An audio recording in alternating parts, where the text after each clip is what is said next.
तुम्ही पण त्यातला आहात का ज्यांना माझ्यासारखं कुरकुरीत खायला आवडतं?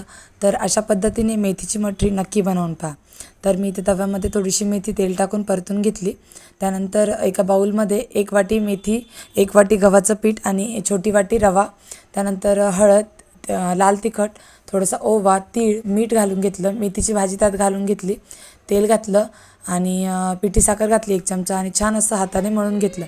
थोडं थोडं पाणी टाकून त्याचा डो तयार केला. डो तयार 10 मिनटं भिजत घालायचा डो. त्याच्यानंतर एक पेस्ट तयार केली गव्हाचं पीठ आणि तेल घालून. त्यानंतर अशा पद्धतीने मटरी बनवून घेतली आणि पेस्ट बनवून मटरी बनायची आणि जो आपला मॅगीचा चमचा असतो त्याने त्याला छिद्र पाडले. तर तेल असं छान मीडियम फ्लेमवरती तापवून घेतलं. जास्त कडक तेल तापवायचं नाही आहे.